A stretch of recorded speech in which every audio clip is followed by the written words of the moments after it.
Is to be finding freedom to the fullest, to the top, the maximum, the most amount of freedom that you can get.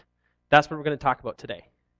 Um, I just want to first touch on this incredible freedom that we have through the sacrificial service that Jesus made on the cross. Um, the amount of freedom that we have after that, I want to talk about the amount of freedom that we have to access beyond salvation. And as Christians, we all get to experience that freedom through salvation, which is amazing freedom that graces us from eternal suffering. This in and of itself, just this freedom, just in salvation alone, not the stuff beyond, but just salvation alone, is amazing and awe-inspiring. It's incredible. I want you to all just kind of picture this and imagine this with me. You get the privilege of sitting on the sidelines of history, watching everything. From the beginning to the end, you get to watch it all, and you get to experience the emotion that God experiences.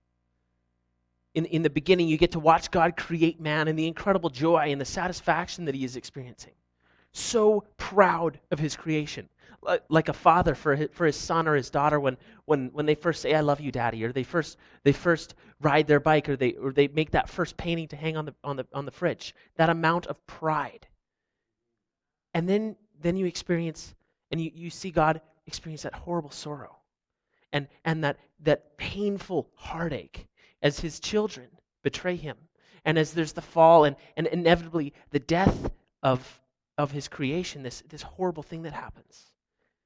And then you watch as God, he doesn't turn his back and say, "Okay, you've done this, go away from me." No, he figures out a way to continue loving them, and he sends his son in this great, incredible act to people who don't deserve redemption, don't deserve anything. They've betrayed God, they've stabbed him in the back, and he sends them his son.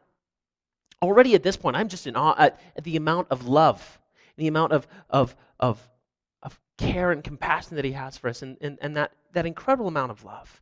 I'm already at awe in that point. And then watching as these people, first they abandon him, and then they have the audacity to kill his son.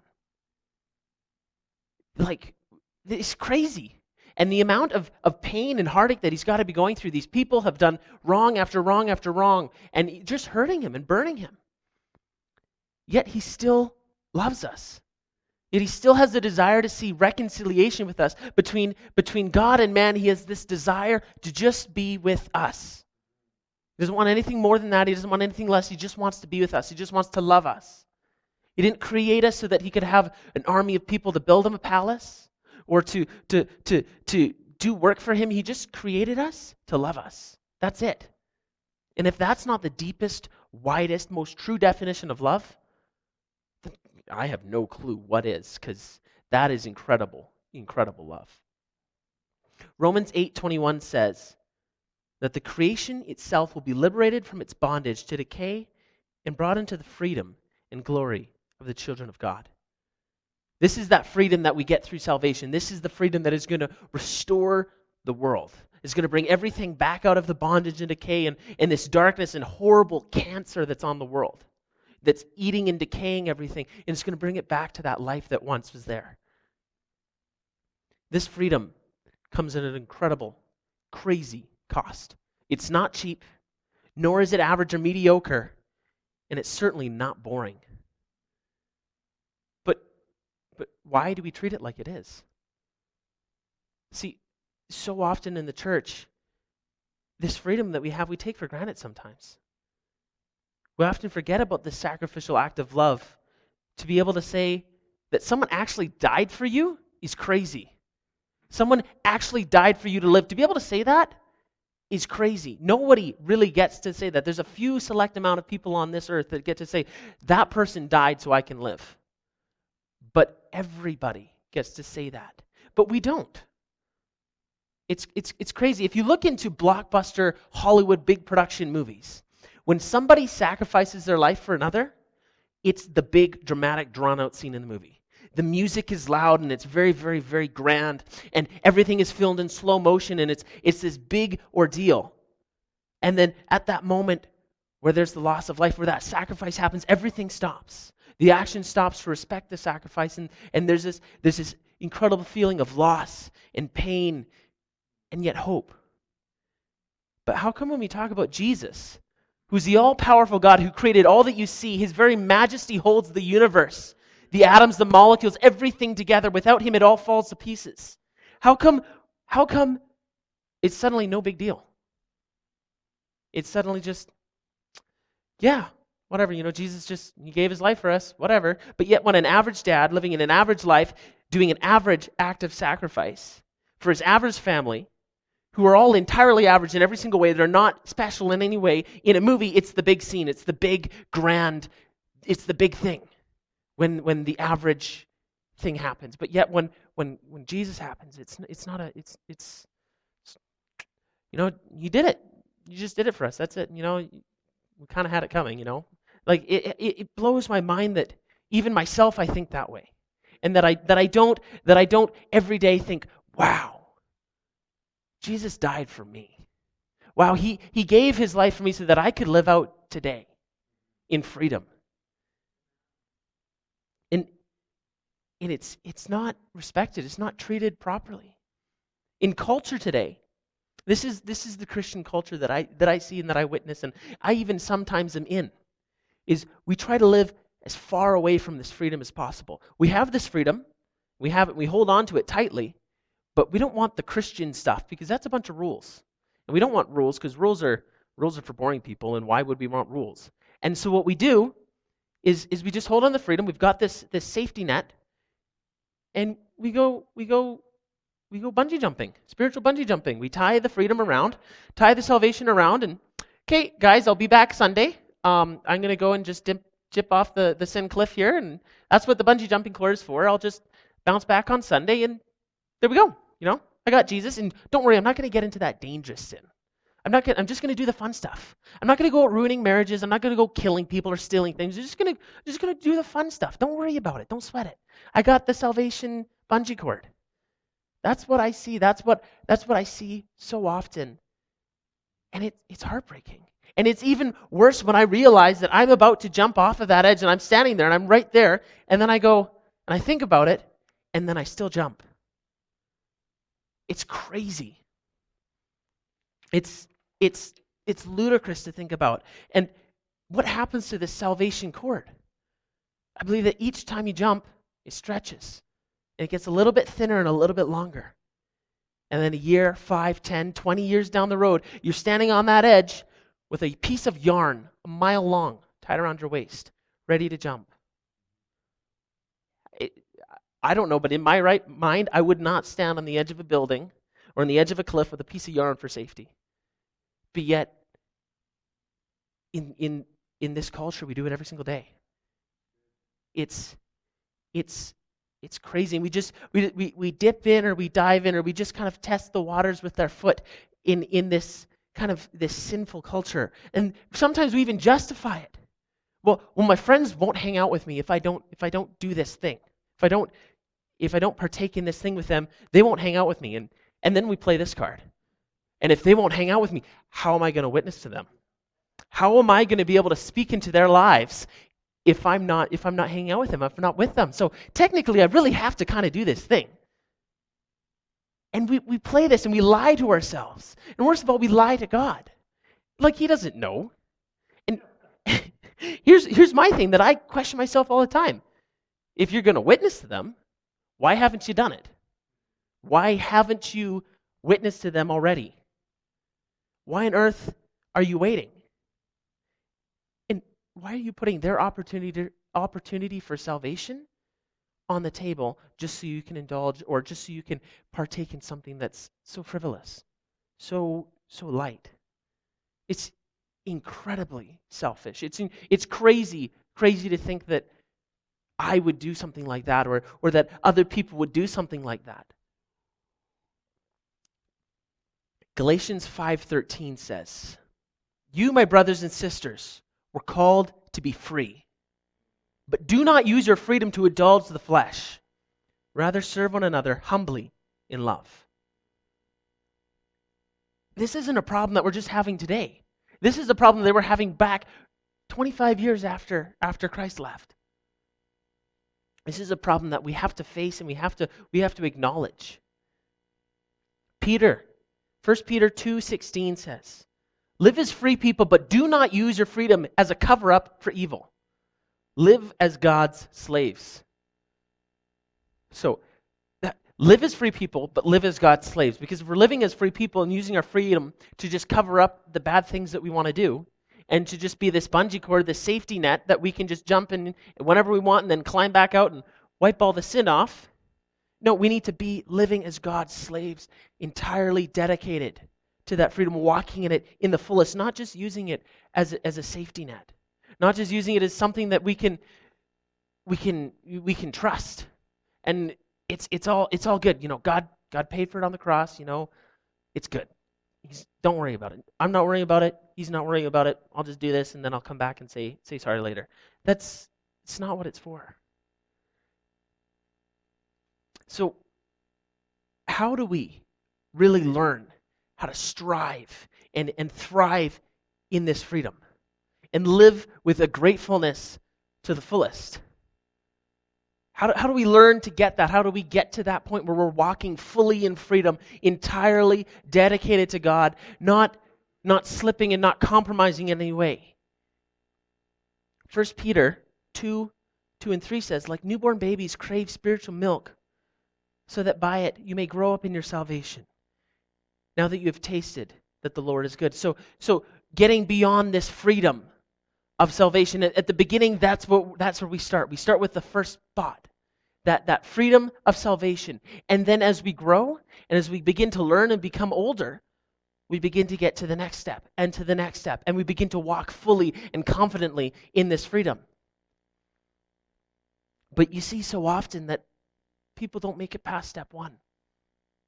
They get saved and they're in the Mile High Club or the Sky Club, or, well, not the Mile High Club, sorry. They're in the Sky Club. They're in heaven. They're ready. They're there. And they don't take the next step, and they don't begin to walk in freedom and begin to live their life out to the fullest purpose and their entire destiny. They're just stuck over here at freedom. And they don't get past freedom to more and to purpose and to the greatness that God has for them. One of the steps to thriving in freedom, we really got to embrace it. We got to love this freedom that also limits us to what we can and can't do. And we really need to have a holy fear for God himself. A fear that is reverent and respectful and in complete awe of his holy majesty, in the grandeur of his being. If we don't get past respecting God and having a fear for all that he is and who he stands for and what he is, we're never going to get past step one. And we're going to just keep jumping off that cliff and bouncing back and jumping off until one day, either we're going to die while we're down there, or the cord's going to snap, or something's going to happen and it's going to change our lives. It's not going to be good. There was a very famous pastor. He had a huge ministry. He had a following of millions and TV viewers in huge, crazy numbers. And everybody loved him. He was incredible. He did a great work for God. And then one day it all went belly up. There was a huge scandal about some things he was doing in his personal life, things in fraud in his ministry, and in adulterous acts and other things, and it all fell away in a matter of days. His reputation was destroyed. There was a great, like a bad testimony for the faith. It was this horrible thing that occurred. And later, after he'd gone through a very long time of restoration and a long time of healing and really getting back to finding God and really fearing him, a good friend asked him a question and said, at what point did you stop loving God? At what point did you stop loving Jesus that you would allow all this to happen? And his reply was so simple yet so very profound. He said, I never once stopped loving Jesus. I never once stopped loving God. I never lost my love for God. Just one day after another, I slowly started to not fear him. My fear for him left. I didn't have the reverence that I needed. I didn't have that fear that I needed. And it fell away. And when you don't fear God, and you don't fear him, and you don't respect him, you're just going to tie that bungee cord around your waist, and you're just going to jump down the sin cliff. And you'll bounce back, hopefully. You might not. which would be very tragic if you didn't. But still, when we stop fearing God, we begin to play games that are never meant to be played. Do things that were never meant to be done. Proverbs 1:7. The fear of the Lord is the beginning of knowledge, but fools despise wisdom and instruction. So the fear of the Lord is this beginning of knowledge. It's getting past the first step. Getting past salvation and getting knowledge, getting wisdom, getting instruction, and beginning to walk out in the fullness of your freedom. Psalms 36:1 says, I have a message from God in my heart concerning the sinfulness of the wicked. There is no fear of God before their eyes. And so the Bible says that those who don't fear God are sinful and wicked. But what about those who have that first step? They're there at that first step, and they have salvation, and they have that initial freedom, but they still don't fear God. They still don't respect Him, and they don't understand His majesty, and they don't understand His holiness, and they don't even care to acknowledge Him.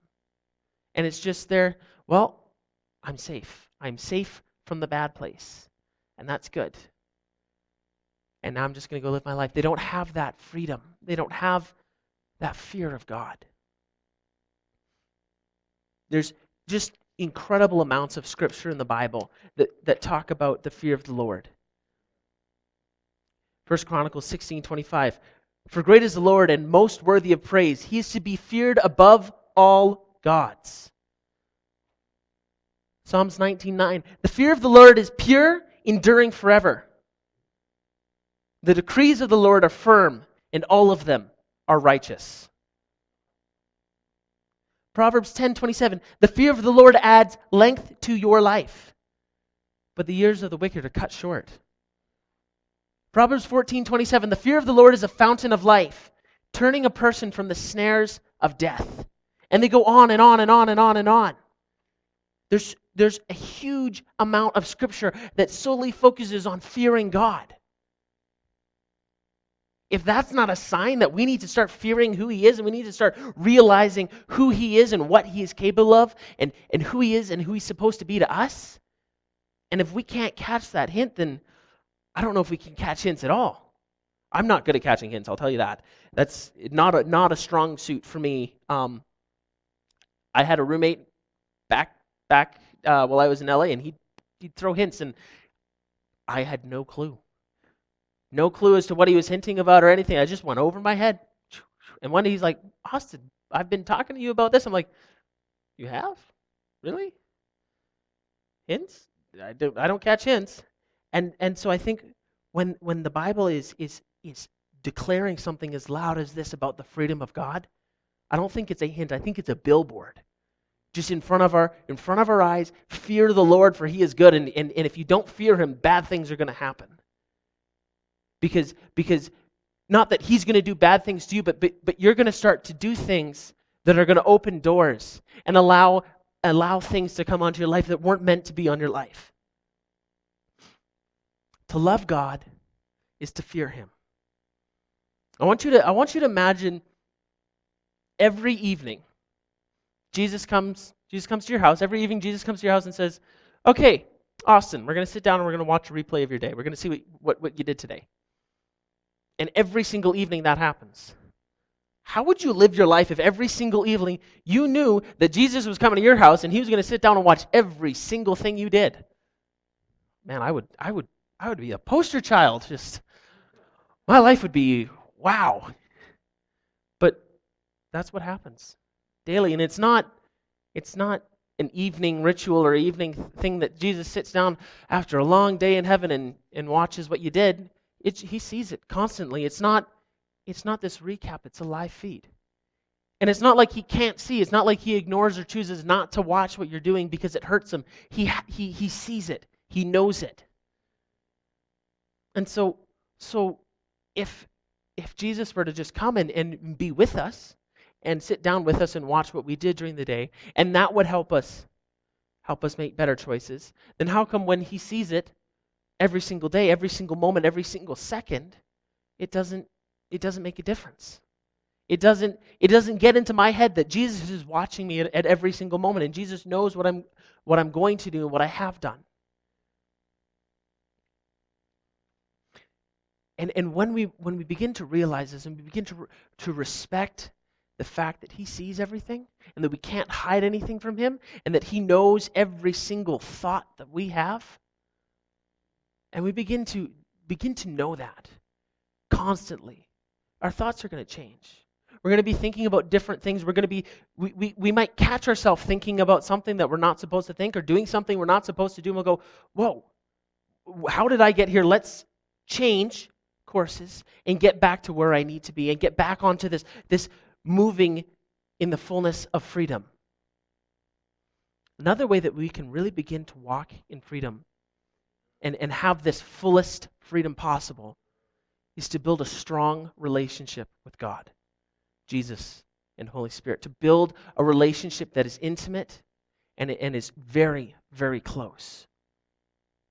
James 2:23, it says, "And the scriptures were fulfilled that says, Abraham believed God, and it was credited to him as righteousness, and he was called God's friend." Friend is a very intimate word. Friend is a very close word. A friend is somebody who knows everything about you and you know everything about them. And so God knows everything about you. He's got that down. But you got to start to get to know things about God. You got to start to get closer to God. And Abraham was so close to God. Abraham trusted God with an incredible amount of trust. There's a part in the Bible where God says, "Abraham, pack up and move over there. Just do it. I don't have to tell you why." And Abraham says, "Okay, God. See you guys." And he just leaves. No reason, no explanation, nothing. And he just up and leaves. If that's not trust, that's crazy trust. To just, "Hey, Mr. Thomas, I'd like you to go move to Calgary. Great things are going to happen. I'm not going to tell you anything else. Go do it." I wouldn't do that. If somebody said, "Move over here and do this, things are going to happen," I'm not, but God tells Abraham, "Hey, go over here, go do that. Good things are going to happen." And he up and moves. He doesn't hesitate. He doesn't wait. He doesn't contemplate or ask why or sit down and counsel his thoughts for 24 hours. No, he gets up and he moves immediately. He's God's friend. He truly understood God. I don't think we can truly quite get to understanding with God. I want to rephrase that. He didn't truly understand God, but he understood a lot of God. Because God's so deep and so infinite and so wide that we'll never be able to fully understand him. But we can get closer to him. But see, when you're a friend of somebody and you do something that bugs them or you wrong them in some way, and you're truly their friend, and you're a good friend, you're not one of those bad friends, and they say, "Hey, you did this and this kind of bugs me," you're going to make a conscious effort to not do that. You're going to make a conscious decision to really try to change for the sake of your friendship. And so when you get to a position with friendship in God at that level, and you do something, God's voice is going to be right there in your heart saying, "Hey, Austin, why did you do this? Why are you doing that? You're hurting me. This isn't something that I stand for. This isn't something that I like." And it could be as loud as a scream for some people, and it could be as quiet as just a whisper. But when you're that close with God, when your relationship is that intimate with God, that's enough to say, "Oh, I'm so sorry." And that's what grace is for mistakes. Grace wasn't designed so that we could just go bungee jumping and just dip in and dip out as we please and do what we want. It was designed so that even though we're really close to God, when we make mistakes, because we are human and we do mess up, that it comes in and covers us and washes over us and makes us better.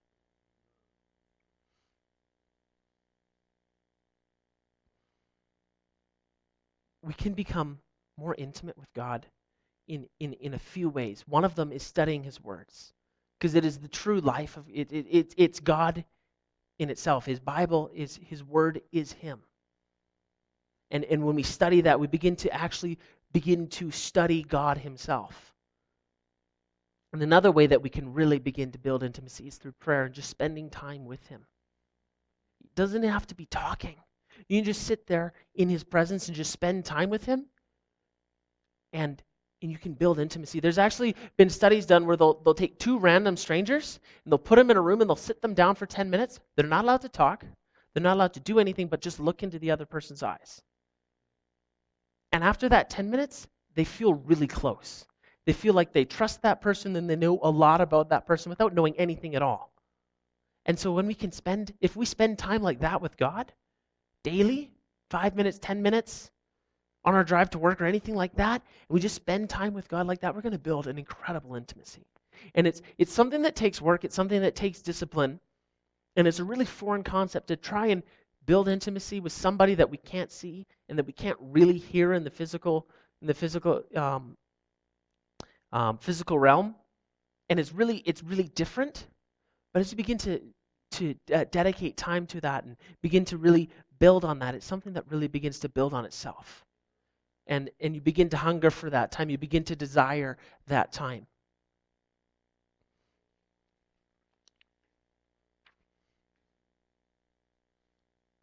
See, we got to just slow down and listen to his voice.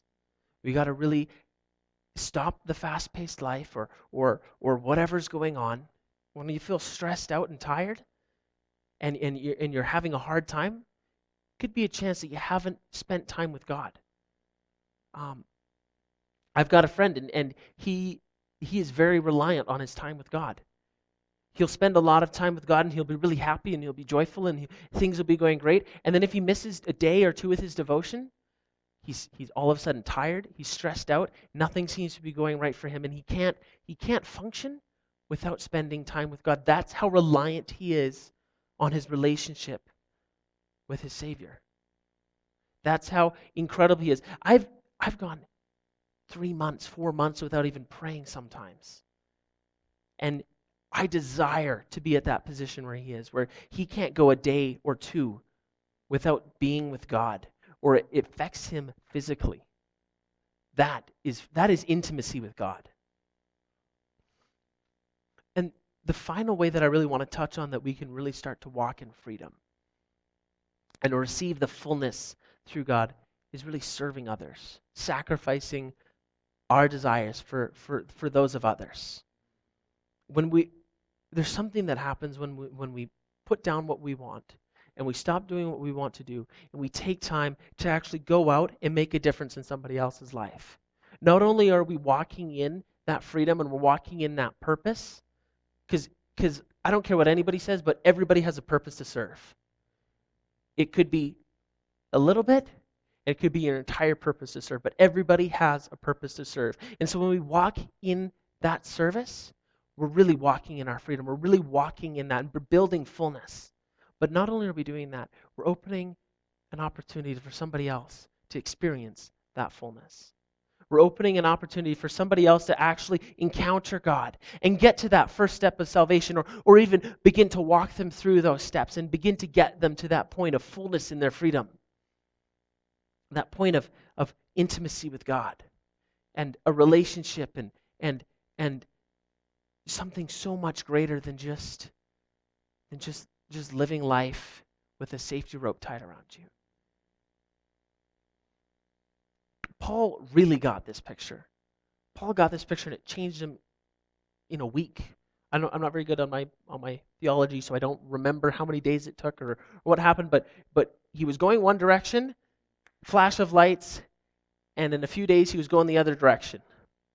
1 Corinthians 9:19 says, "Though I am free and belong to no one, I have made myself a slave to everyone, to win as many as possible." I sense some competition here. He's going, okay, if this is the goal that we're supposed to serve, we're supposed to bring people to God, I'm going to do the most. I'm going to be the best. I'm going to serve and I'm going to bring with the rest of my life and I'm going to do the most amount of work I possibly can because I want to see everyone in heaven. The people who did me wrong, that guy who cut me off yesterday on the freeway to Damascus, I want to see him in heaven. He is got the biggest picture of serving fully to see as many as possible. As many as possible. That's dedication. You see, it's part of our purpose as Christians on earth to be a part of the spreading of the gospel. That's part of our purpose. That's the reason why we're here. If you weren't meant to be a part of that, I honestly believe that the moment you got saved, if you weren't meant to be a part of that, God would just go zap, and you'd go up to heaven because you got no purpose down here. But we're all supposed to have a part in the spreading of the gospel. If we don't have a part, then what are we doing here? If I don't have a part, what are we doing here? If my part is to just sweep the sidewalk so that when somebody comes in, they notice that the sidewalk is clean, and I sweep it with everything I've got, my job is done, and I am actively spreading the gospel. If my job is to lead a mega church with hundreds of thousands of people following God and learning and finding their purpose, but I don't do it with all my heart, and I still do it, I'm not living in my fullness. And the guy who's sweeping the sidewalk, doing with all his heart, complete amount of joy, he's doing a better job than I am. It's crazy. It's crazy to think that the scale is so flat, that it's not about what you do, it's about how you do it.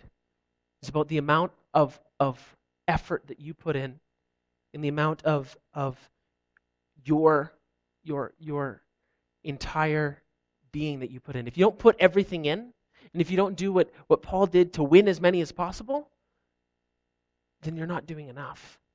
And that's not to be discouraging, you're not doing enough because you're not doing everything. That's to be, just do the most you can. Do everything that you've got, not go out and sweep the sidewalk and lead the mega church and start the food ministry and do this and do that and do everything. It's just do everything from here. Do it all from here. Don't do it so that you'll be seen as a good person. Don't do it so that you'll be feeling good on the inside, although that's a great byproduct of serving is the joy that you get. The incredible joy that you get. While I was down in Mexico, I saw a bunch of little Mexican kids, and I actually started to cry. Because while I was back in LA, I did a lot of work with them. On the food trucks, we'd come in, we'd bring the food, and one of the things that I would do is I would just play with the kids, hang out with the kids so that their parents could get their food and just kind of impart into them. And I saw these little Mexican kids, and my heart just went out to them. I just wanted to go and play with them. And I felt like so sad that I had to leave the kids in LA. And I think that's where our hearts should be connected to serving. To the moment when we realize that we're not serving, we begin to feel sorrow, we begin to feel sad. And I honestly think that when you begin to serve, no matter where it is, you begin to find out what your role is, where you're supposed to serve, whether it's sweeping the sidewalk or whether it's making the coffee or doing whatever it is, or whether it's literally going out on your own and just walking around and witnessing to people, inviting them to church. And when you find that, and God will tell you that, as you begin to get more intimate with God, He'll show you where to go. He'll show you what to do. And He'll put that passion in you. People might find that they're not really feeling fulfilled while making the coffee, but when they go out and start witnessing to people, they feel really, really fulfilled. And then there's other people who witnessing isn't their thing. It's not their thing. It's their service is their thing, and to go and make the coffee or to go and do those other things. So that's really the three things is fearing God, finding intimacy with Him, and serving His cause. And as you begin to do those three things, the fullness of your freedom begins to build. But it not only builds in your life, it begins to spill into the lives of others. Begin to walk them past that first step. Walk them in past the door. What happens in a restaurant when you go into the restaurant is you go into the door and then you wait. And then somebody comes and gets you, and then they take you down to your seat. And so it should be the same way in the churches. When somebody comes in the door, we're there ready to bring them in. Past the first step of just salvation, past the bungee cord around their waist, and to bring them in to the fullness of God. If you guys want, come up, Matthew. You guys want more fullness in your life. If you want to really experience the fullness of freedom, I want to really lead you guys in a prayer, in a time of worship, to really find that fullness, to find some intimacy with God, to really begin to really just be with Him right here and right now.